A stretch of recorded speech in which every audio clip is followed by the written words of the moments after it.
Tiger, do you want to speak a word? Sure. Yeah. I request Tiger to say a few words.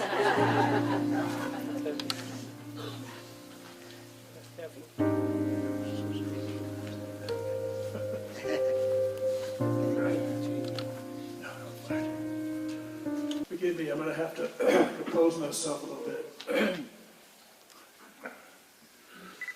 All those many years that I sat in the sand in Puttaparthi, whenever he would pass, I would burst into tears, as I have tonight. He shot his love gun at me once again. I'm so grateful that many, many years later, when he called me in, often with other people for interviews, and I would just burst into tears. And he'd say, "Oh, look at Tiger, this is bliss droppings, the bliss droppings." And they are. I was so blessed to be a small part of the many years that Fiji came to open their first little clinic and then the hospital. Wonderful, wonderful people. So great to see Barrett and Sunil and my beautiful friend Samit. But it was amazing when we first went down there. If those who know anything about Fiji, and I gave the speech, I hate to repeat myself a bit. But there were just a small Indian population there who are native Fijians, and the huge population of native Fijians themselves. And there was not animosity, but there was a disconnect between the Indians, beautiful as they are, and the local indigenous population. And this was due to the fact that the Indians being bright and wonderful, and these people being poor and somewhat uneducated, really took over the economics of the entire island. And they imported everything from that other family and so forth, and they had all the retail. They had just about every business in town. So there was a break, and you could feel it. I felt it. And then we began this journey of building this little clinic. Oh my God, the love gun. Can you point in a different direction for a moment?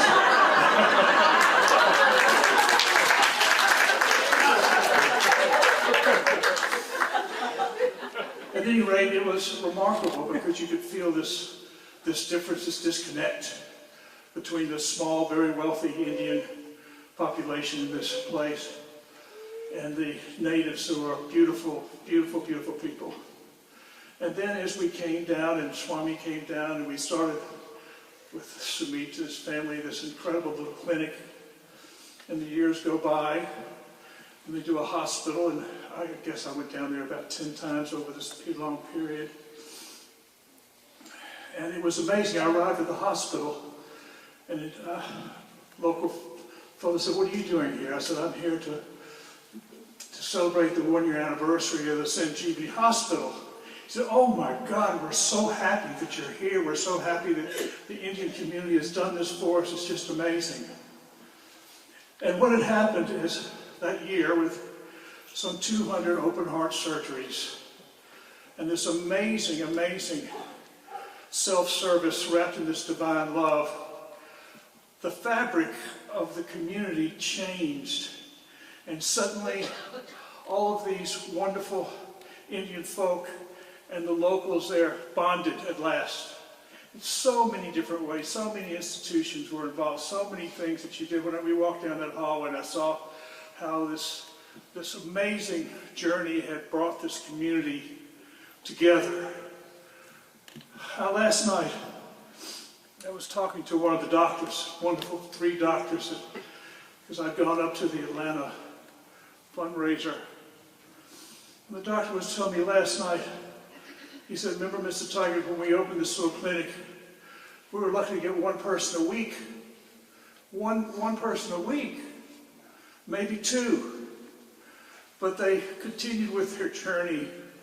And if you know anything about the natives here. They've been oppressed probably more than any other group of people in the world, really, from slavery on in modern times. I'll never forget Sai Baba when he told me to do the House of Blues. He said, I want you to raise the consciousness of the amazing contribution these African Americans have made, unnoticed to American culture. And the good doctor said, then things started to change, and more people, and I had a meeting over the internet with some of these people that came from America long ago, and I said, you are the foundation of this place. You came before anyone else did, and they are. But it's amazing because the doctor said, you know, the locals were scared of us. I mean, what do you expect, these women wearing these bizarre curtains and not being Christians and so many other things that frightened them very much. They're the poorest of the poor in the state. But you said as time went on, so slowly more came in and the word spread among the families. And they started to trust us and adore us, even called us mother, and suggesting that they all come experience this amazing gift of selfless service, which is wrapped up in divine love, true selfless service.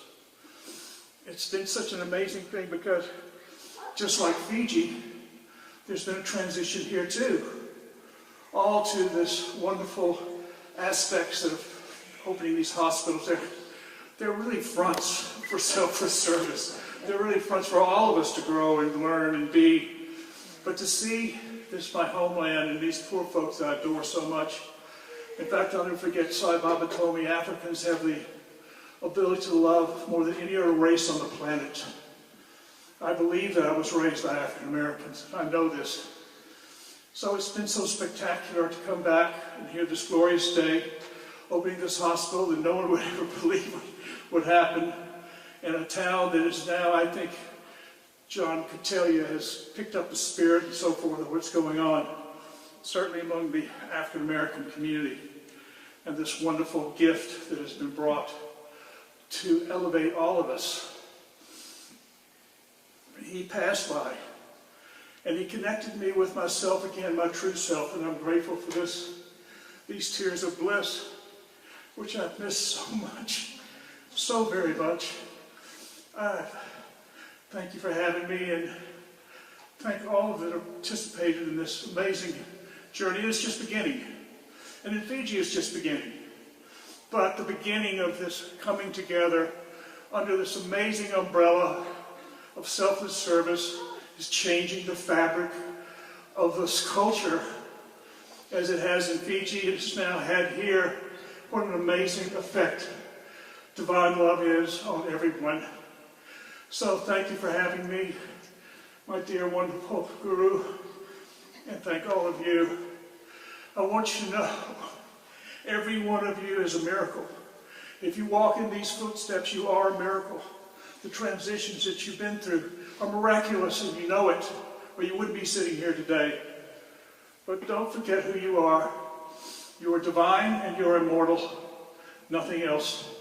You must think of God every day. Very few people in this world actually think of God every day and praise Him. Going to church on Saturday or Sunday is not spirituality at all. But following in this selfless service, helping others, forgiving others, being with others, sharing your hearts with them is the reason you were birthed. So thank you all. Forgive me, I'm a little breathless these days.